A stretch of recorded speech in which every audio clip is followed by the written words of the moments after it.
Hello സുഹൃത്തുക്കളെ, അപ്പോൾ ഞാൻ ലക്നൗവിലെത്തി. ഇതിപ്പോൾ ലക്നൗ റെയിൽവേ സ്റ്റേഷനിലാണ്. നമുക്ക് ലക്നൗവിലൊരു 1-2 ദിവസം ഇവിടെ നിന്ന് ചിലവഴിക്കാമെന്ന് വിചാരിച്ചിട്ടാണ് ഞാൻ ലക്നൗവിൽ വന്നത്. ഇത് ലക്നൗ സ്റ്റേഷനാണ് കേട്ടോ. ലക്നൗ സ്റ്റേഷൻ്റെ ആ ഒരു ആർക്കിടെക്ചറൽ ഡിസൈനൊക്കെ കണ്ടാൽ അടിപൊളിയായിരുന്നല്ലേ. അപ്പോൾ നമുക്ക് ഇന്ന് പോകേണ്ടത് ബാരാ ഇമാം ബാര എന്ന് പറഞ്ഞ സ്ഥലത്താണ്. ബാരാ ഇമാം ബാറ നമുക്ക് പോകണം. അപ്പോൾ നിങ്ങൾക്ക് ലക്നൗ മെട്രോ ഒക്കെ കാണാം. ലക്നൗവിൻ്റെ മെട്രോൻ്റെ താഴെയാണ് ഞാനുള്ളത് കേട്ടോ. ഇവിടെ ഒരുപാട് സ്ട്രീറ്റ് വെൻഡേഴ്സൊക്കെ ഉണ്ട്, ഒരുപാട് ഫുഡ് ഐറ്റംസൊക്കെ ഉണ്ട്. ലക്നൗ ഡിഷ് ഇതൊക്കെ ടേസ്റ്റ് ചെയ്യാൻ നട്ട്സും കാര്യങ്ങളൊക്കെ വെക്കുന്ന ആൾക്കാരുണ്ട്, പാൻസൊക്കെ വെക്കുന്ന ആൾക്കാരുണ്ട്. സോ നമ്മളവിടെ നിന്ന് അങ്ങനെ ഞാൻ ഓട്ടോ പിടിച്ച് വന്നു. ബാരാ ഇമാം ബാര എന്ന് പറഞ്ഞ സ്ഥലത്താണ് എത്തിയത്. ഇത് ശരിക്കും ഒരു മുഗൾ നിർമ്മിതി എന്ന് പറയാം. മുഗൾ എന്ന് ശരിക്കും പറയാൻ നല്ലത് ഒരു ഇസ്ലാമിക വാസ്തുവിദ്യയാണ് ഇതിൽ ഉപയോഗിച്ചിരിക്കുന്നത്. പഴയൊരു നവാബാണ്. ഇപ്പോൾ നവാബുമാരുടെ കാലഘട്ടമായിരുന്നല്ലോ ലക്നൗ എന്ന് പറഞ്ഞാൽ ഭരിച്ചിരുന്നത് മെയിനായിട്ട് നവാബുമാരായിരുന്നു. അതായത് നമ്മുടെ രാജാക്കന്മാരെ പോലെ തന്നെ മുസ്ലിങ്ങൾ മെയിനായിട്ട് പറയുന്നതാണ് നവാബ് എന്ന് പറയുന്നത്. മുസ്ലിം ഭരണാധികാരികളായിരുന്നു നവാബ്. സോ ഇമാം ബാരയുടെ ഒരു വലിയൊരു പ്രവേശന കവാടൊക്കെയാണ്. അത് കഴിഞ്ഞ് നമ്മൾക്ക് മുന്നോട്ട് പോയാൽ നമുക്ക് എന്ത് ചെയ്യാം, ബാരാ ഇമാം ബാര നമുക്ക് കാണാൻ പറ്റും. ബാരാ ഇമാം ബാരക്കകത്ത് ഒരു പള്ളിയുണ്ട്, ഒരു വലിയൊരു മുസ്ലിം പള്ളിയുണ്ട്. അതേപോലെ പണ്ട് ഭരിച്ച നവാബുമാരുടെ ഒരു നിർമ്മിതി നമുക്ക് കാണാൻ പറ്റും. സോ ഞാൻ അതിൻ്റെ അകത്തേക്ക് നമ്മൾ നടന്നുകൊണ്ടിരിക്കുകയാണ് കേട്ടോ. ഇവിടെ ഒരുപാട് ടൂറിസ്റ്റുകളൊക്കെ വരുന്നുണ്ട്. അതുപോലെ വീഡിയോ എടുക്കാൻ റെസ്ട്രിക്ഷൻ ഉണ്ടെന്ന് തോന്നുന്നു. എന്തായാലും നമുക്ക് എന്ത് ചെയ്യാം, അങ്ങോട്ടേക്ക് പോവാം. ഓക്കെ, ആ കാണുന്നതാണ് ബാരാ ഇമാം ബാരയുടെ എൻട്രൻസ് ഗേറ്റ് എന്ന് പറയുന്നത്. സോ ഇവിടെ വണ്ടികളൊക്കെ ഇവിടെ പാർക്ക് ചെയ്തിട്ടുണ്ട് കേട്ടോ. ഇപ്പോൾ ലക്നൗവിൽ ഇപ്പോൾ അത്യാവശ്യം ചൂടൊക്കെ ഉണ്ട്, ചൂട് കൂടുതലാണ്. ഇവിടെ വണ്ടിയൊക്കെ വെച്ചിരുന്നുണ്ട്. അപ്പോൾ ബാരാ ഇമാം ബാരയുടെ അകത്തേക്ക് നമ്മൾ കയറി നമ്മുടെ ബാഗൊക്കെ ഉണ്ടെങ്കിൽ ഇവിടെ ക്ലോക്ക് റൂമിൽ കൊടുക്കണം. ഇവിടെ പിന്നെ അങ്ങനെ വീഡിയോസ് അങ്ങനെ പ്രോത്സാഹിപ്പിക്കുന്നില്ല. ടിക്ടോക്ക് വീഡിയോസൊന്നും അങ്ങനെ എടുക്കാൻ പറ്റില്ല നമുക്ക്. വളരെ മനോഹരമായി ഗാർഡനിങ്ങും ഇതൊക്കെ ചെയ്തിട്ടുണ്ട്. ഡിസൈനൊക്കെ നിങ്ങൾ കണ്ടാൽ മനസ്സിലാവും. പഴയ മുഗൾ അല്ലെങ്കിൽ ഇസ്ലാമിക വാസ്തുശില്പ പ്രകാരമാണ് ചെയ്തു വെച്ചിരിക്കുന്നത്. നല്ല മനോഹരമാണ്, എല്ലാം കാണാൻ നല്ല ഭംഗിയുണ്ട്. അത്ര വലിയ ക്രൗഡൊന്നുമില്ല, തിരക്കൊക്കെ വന്ന് തുടങ്ങുന്നുള്ളൂ. ഇത് നവാബ് അസഫുൽ ഡൗള എന്ന് പറയുന്ന ആളാണ്. ആ നവാബാണ് അദ്ദേഹം. ഇവിടുത്തെ ലക്നൗ ഭരിച്ച നവാബാണ്. അദ്ദേഹമാണ് ഇത് നിർമ്മിച്ച വ്യക്തി എന്നാണ് പറയപ്പെടുന്നത്. 1784 ഏകദേശം ഒരു 300 വർഷത്തിനടുത്താവാറായല്ലേ, 250-300 വർഷത്തിനടുത്താവാറായി. ഇവിടെ സിറാജ് ഡൗളയെ പറ്റി നമ്മൾ മുമ്പ് ചരിത്രം നമ്മൾ പഠിച്ചിട്ടുണ്ടാകും, ഡൗള. സോ ഇതാണ് ബാബാമാരുടെ ചെറിയ വിവരണമൊക്കെ ഇവിടെ കൊടുത്തിട്ടുണ്ട്. ഇതിൽ ഹിസ്റ്ററിയിലൊക്കെ താല്പര്യമുള്ള ആൾക്കാർക്ക് കൂടുതലായി ചെയ്യാം, ഡൗൺലോഡ് ചെയ്തെടുക്കാം. ഗൂഗിളിലുണ്ട്, അതിൻ്റെ കാര്യങ്ങളൊക്കെ ഉണ്ട്, യൂട്യൂബിലും അവൈലബിളൊക്കെയാണ്. ഞാൻ കൂടുതലായി അതിൻ്റെ ചരിത്രം പഠിച്ചിട്ടില്ല. എന്നിരുന്നാലും ഈ വീഡിയോസും ഈ സ്ഥലമൊക്കെ നിങ്ങൾക്ക് കാണിച്ചു തരാമെന്ന് വെച്ചു. നല്ല അടിപൊളി സ്ഥലം തന്നെയാണ് ബാരാ ഇമാം ബാര എന്ന് പറയുന്നത്. അതുപോലെ ഞാനിവിടെ എത്തിയപ്പോൾ ഇവിടെ മൈക്കിൽ അനൗൺസ്മെൻറ്റ് വിളിച്ച് പറയുന്നുണ്ടായിരുന്നു. ഈ എന്താ പറയുക, ഇവിടെ ടിക്ടോക്ക് അതുപോലെ യൂട്യൂബിലെ റീൽസ് ഒന്നും അനുവദീയമല്ല. വീഡിയോസൊന്നും അങ്ങനെ എടുക്കാൻ പറ്റില്ല, കൂടുതലായി എടുക്കാൻ പറ്റില്ല. ചെറിയ വീഡിയോസൊക്കെ എടുക്കാം. എന്നിരുന്നാലും കാരണം പള്ളിയുണ്ട്, അതിൻ്റെ അകത്ത് മസ്ജിദുണ്ട്, പള്ളിയുണ്ട്. ആ രീതിയിലാണ് നമ്മൾ ഡ്രസ് കോഡ് ചെയ്ത് ആ രീതിയിലാണ് അകത്തേക്ക് പോകേണ്ടത്. പള്ളി ഒരു സൈഡിലാണ് ഉള്ളത്. അപ്പോൾ നമ്മളിതിൻ്റെ ആ ബാരാ ഇമാം ബാരൻ്റെ എൻട്രൻസ് ഗേറ്റാണ് അത്. അപ്പോൾ നമ്മളത് കയറി ഇങ്ങോട്ടേക്ക് വന്നു. ഇവിടെ നല്ല അടിപൊളിയായി ചെയ്ത് വെച്ചിരിക്കുന്നു. ഈ റൈറ്റ് സൈഡിൽ കാണുന്നതാണ് മസ്ജിദ്, പള്ളിയാണ്. ലെഫ്റ്റ് സൈഡിൽ നിങ്ങൾക്ക് കാണാം ബാരാ ഇമാം ബാര എന്ന് പറയുന്നത്. അതുപോലെ ഇവിടെ ചെറിയൊരു സ്റ്റെപ്പ് വെല്ലുണ്ട് കേട്ടോ. നമ്മൾ ഗുജറാത്തിലൊക്കെ സ്റ്റെപ്പ് വെല്ല് കണ്ടിട്ടുണ്ട്. ഇവിടെയും ഒരു ബാരാ ഇമാം ബാരയിലും ഒരു ചെറിയൊരു സ്റ്റെപ്പ് വെല്ലുണ്ട്. അതും കൂടി നമുക്ക് എന്ത് ചെയ്യാം, കാണാം. ഓക്കെ, സോ നമുക്ക് അകത്തേക്ക് പോകാം.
അപ്പോൾ ഇവിടെ കണ്ട മുകളിൽ ജനലുകൾക്ക് സൈഡിൽ ഒരു മട്ടുപ്പാവ് പോലെ ആക്കിയത് കണ്ടില്ലേ, നല്ല വുഡ് കൊണ്ട് മരം കൊണ്ട് ആക്കിയതാണ്. അതിലേക്കൂടി ആൾക്കാരെ താഴത്തെ ഈ ഹാളിൽ നിരീക്ഷിക്കാൻ വേണ്ടിയിട്ടായിരിക്കും.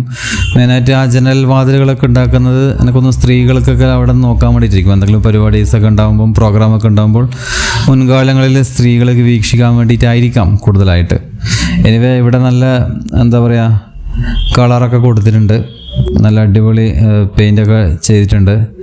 ഇവിടെ ഇത് കണ്ട 2 മഹത് വ്യക്തികൾ, ആയത്തുള്ള ഖമേനിയാണ്, ഇറാനിലെ ആയത്തുള്ള ഖമേനി. മെയിനായിട്ട് ഷിയ ഇസ്ലാമാണ് കേട്ടോ ഉണ്ടായത്. നവാബിൻ്റെ ഈ സമയത്ത് ഷിയ ഇസ്ലാമാണെന്നാണ് ഞാൻ മനസ്സിലാക്കുന്നത്. അതുപോലെ ആയത്തുള്ള ഖമേനി ഇറാനിലെ പരമോന്നത നേതാവുണ്ടല്ലോ, ഇറാൻ വിപ്ലവത്തിന് തുടക്കം കുറിച്ച വ്യക്തി, അദ്ദേഹത്തിൻ്റെ ഫോട്ടോസൊക്കെ അവിടെ വെച്ചിട്ടുണ്ട്. സോ മെയിനായിട്ട് ഷിയ മുസ്ലിംസിൻ്റെ ഒരു പാരമ്പര്യമുള്ള ഒരു സ്ഥലമാണ് ബാര ഇമാം ബാര എന്ന് പറയുന്നത്. സോ ഞാൻ ഇതിൻ്റെ അകത്തേക്കൊന്ന് കയറി, അകത്തേക്ക് മുകളിലോട്ടൊക്കെ നമുക്കൊന്ന് കയറാം. ഇതിൻ്റെ മുകളിലൊക്കെ കയറാനുള്ള ഫെസിലിറ്റി ഉണ്ട്.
ഇതിൻ്റെ വഴികളിൽ മുകളിലോട്ട് കയറുമ്പോഴല്ലേ നല്ല കൺഫ്യൂഷൻ ഉണ്ട് കേട്ടോ. ഞാൻ വിചാരിച്ച അത്ര സിമ്പിളല്ല ഇത്.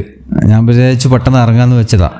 ഞാൻ അതിൻ്റെ അകത്തേക്ക് കയറി. പക്ഷെ കുറച്ച് കഴിഞ്ഞപ്പോഴല്ല എനിക്ക് പണി കിട്ടി. എനിക്ക് പെട്ടെന്ന് സ്ഥലം മനസ്സിലാവുന്നില്ല. ഏകദേശം എല്ലായിടത്തും പോയാൽ താഴെ തന്നെ എത്തും. പക്ഷെ നമ്മൾ ചില സ്ഥലത്ത് എത്തിയാൽ നമ്മൾ ഭയങ്കരമായിട്ടൊരു ഒറ്റക്കൊക്കെയാണെങ്കിൽ പെട്ടുപോലെ ഈ സ്ഥലത്തൊരു ട്രാപ്പായ പോലെയായിരുന്നു എനിക്ക് അനുഭവപ്പെട്ടത്. സോ വേറെ പ്രശ്നങ്ങളൊന്നും ഉണ്ടായിരുന്നില്ല. കുറച്ച് കാഴ്ചകളൊക്കെ കണ്ടു, പുറത്തിറങ്ങി. എന്നിരുന്നാലും നമ്മളൊരു ഗ്രൂപ്പൊക്കെ ആയി വരുമ്പോഴാണ് നമുക്ക് കുറച്ചും കൂടി ധൈര്യം കിട്ടുക. ഒറ്റയ്ക്കാണെങ്കിൽ ഇവിടെ പിന്നെ വേറെ ടൂറിസ്റ്റുകളൊക്കെ ഇതിൻ്റെ ഈ സൈഡിലൊക്കെ ഉണ്ട്. പക്ഷെ ആരും ടൂറിസ്റ്റുകളൊന്നും ഇല്ല സ്ഥലത്തൊക്കെ ആണെങ്കിൽ നമ്മൾ അങ്ങനെയൊന്നും യാത്ര ചെയ്ത പരിചയമൊന്നും ഇല്ലെങ്കിൽ ചില സമയത്ത് നമ്മൾ പെട്ടുപോകും. കാരണം ഇതിൻ്റെ അകത്ത് ചില വഴികളൊക്കെ ഏകദേശം ഒരേപോലെ നമുക്ക് തോന്നിക്കും. എവിടെയും ബോർഡുകളും കാര്യങ്ങളൊന്നും ഇല്ലല്ലോ. അത് പള്ളിയാണ്, മസ്ജിദാണ്. അതുപോലെ ആ കോമ്പൗണ്ടൊക്കെയാണ്, എൻട്രൻസ് ഗേറ്റൊക്കെയാണ്. മുകളിൽ നോക്കുമ്പോൾ നല്ല മനോഹരമായിട്ട് തന്നെയാണ് നമുക്ക് കാണാൻ പറ്റുക. അപ്പോൾ ഞാനിവിടെ നിന്ന് കുറച്ച് നടന്നു, ഇങ്ങോട്ടൊക്കെ നടന്നു. പക്ഷെ കുറച്ച് ഉള്ളോട്ട് പോയപ്പോൾ ഞാൻ ശരിക്കും പെട്ടുപോയി കേട്ടോ. പക്ഷെ വേറെയും ടൂറിസ്റ്റുകൾ, വേറെ ആൾക്കാരൊക്കെ ഉണ്ടായിരുന്നു, സഞ്ചാരികളൊക്കെ ഉണ്ടായിരുന്നു. അവർ എനിക്ക് റൂട്ടുകളൊക്കെ പറഞ്ഞു തന്നുകൊണ്ട് വേറെ പ്രശ്നങ്ങളൊന്നുമില്ല. സോ ഇത് ശരിക്കും പറഞ്ഞാൽ ഞാൻ പറഞ്ഞില്ലേ സുന്നി ഇസ്ലാമിൻ്റെയാണ് മെയിനായിട്ട്. അപ്പോൾ ഇറാനിന്നൊക്കെയുള്ള ആൾക്കാർ ചെന്നായിരിക്കും ഇതിൻ്റെ ഡിസൈനൊക്കെ ചെയ്ത് വെച്ചിരിക്കുന്നത്. പഴയ പേർഷ്യ എന്ന് പറയുന്ന ഇന്നത്തെ Iran. Anyway wonderful place Bara ഇമാം ബാര. നവാബ് എന്ന് പറയുന്നത് ഒരു എന്താ പറയുക രാജാവ് പോലെ തന്നെയാണ് നവാബ് എന്ന് പറയുന്നത്.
ഇവിടെ ഞാൻ വേറൊരു കാര്യം കണ്ടു. ഇവിടെ കണ്ടു നിങ്ങൾ, ഇവിടെ ശരിക്കും ഇറാൻ ഇറാഖിലേക്കെല്ലാം ഇവർ തീർത്ഥാടന യാത്രകളൊക്കെ പോകുന്നുണ്ട്. ഇറാൻ ഇറാഖ്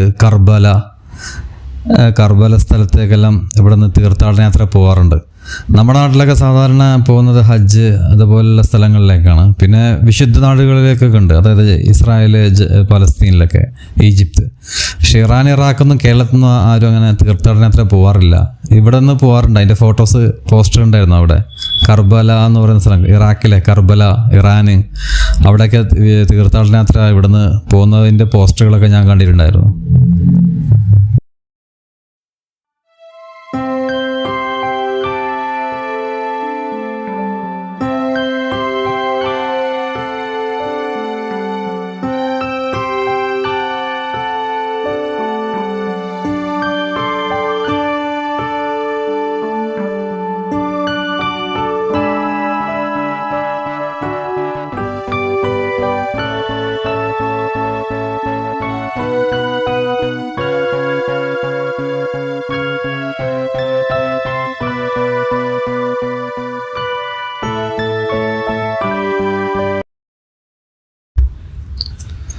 ഇത് നമ്മൾ ശരിക്കൊരു വാട്ടർ എന്താ പറയുക, സ്റ്റെപ്പ് വെല്ലാണ്. വാട്ടർ സ്റ്റെപ്പ് വെൽ നമ്മൾ പറയാറില്ലേ. നമ്മൾ വരുന്ന വഴിക്ക് ഗുജറാത്തിലും രാജസ്ഥാനിലൊക്കെ പോയിട്ടുണ്ടായിരുന്നു. റാണി കേവ് അവൊക്കെ പോയിട്ടുണ്ടായിരുന്നു.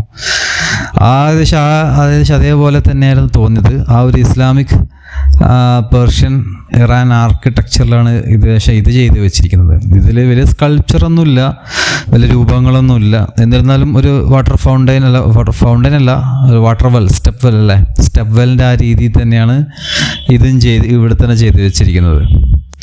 വേറൊന്നുമല്ല, അന്നത്തെ ഭയങ്കര ക്ഷാമമായിരിക്കും. അന്ന് ഭയങ്കര ക്ഷാമമാണ്, വെള്ളത്തിനൊക്കെ കിട്ടാൻ ഭയങ്കര ബുദ്ധിമുട്ടുള്ള സമയമാണ്. അപ്പോൾ ഇതേപോലെ ആഴത്തിൽ വെള്ളം വെക്കുക. പിന്നെ ഇതിൻ്റെ അകത്തെത്തുമ്പോഴല്ലേ ശരിക്കും ഒരു നാച്ചുറൽ എയർ കണ്ടീഷനാണ്. നമുക്ക് തണുപ്പടിക്കും, നല്ലൊരു എ സിയിൽ കയറിയ പോലെ ഉണ്ടാവും. നമുക്ക് നല്ല ചൂടുള്ള സമയത്ത് നമുക്ക് എ സിന്ന് ഓണാക്കാം. പക്ഷെ അന്നത്തെ കാലത്ത് നമ്മൾ മുമ്പ് മൺകുടത്തിലൊക്കെ വെള്ളം കുടിക്കുമ്പോൾ നല്ല തണുപ്പിട്ടാറില്ലേ. സോ ആ ഒരു നാച്ചുറൽ എ സി, ആ ഒരു എ സീൻ്റെ ഫീലിംഗ് ഇവിടെയും കിട്ടും. നമ്മൾ പുറത്ത് നല്ല ചൂട്ടത്തുനിന്ന് അകത്തേക്ക് കയറുമ്പോഴേ അകത്ത് നല്ല തണുപ്പാണ്. അകത്ത് A C, natural A C പോലെയാണ് നമുക്ക് തോന്നുന്നത്, നല്ല തണുപ്പടിക്കും. സോ ഇത് നല്ല മനോഹരമായി ചെയ്തണ്ട. ഇതിൻ്റെ താഴെ എന്ത് ചെയ്യും, ഒരു വെള്ളമുണ്ട്. ഇവിടെ ശരിക്കും ഇന്ന് വെള്ളമൊന്നുമില്ല, പക്ഷെ മുൻകാലങ്ങളിൽ ഇവിടെ കിണറിൽ വെള്ളം ഉണ്ടായിരിക്കാം. സൂര്യപ്രകാശം അങ്ങനെ വരുന്നില്ല, അതുകൊണ്ട് തന്നെ വെള്ളം ഒരുപാട് കാലം ഉപയോഗിക്കാൻ പറ്റും, കുടിക്കാനും അതുപോലെ മറ്റാവശ്യങ്ങൾക്ക് എന്ത് ചെയ്യാം, വെള്ളം ഉപയോഗിച്ചിട്ടുണ്ടാവും. ആ രീതിയിലാണ് ഈ സ്റ്റെപ്പ് വെല്ല് നിർമ്മിക്കപ്പെട്ടത്. ഇമാംബാരയുടെ അടുത്ത് തന്നെയാണിത്.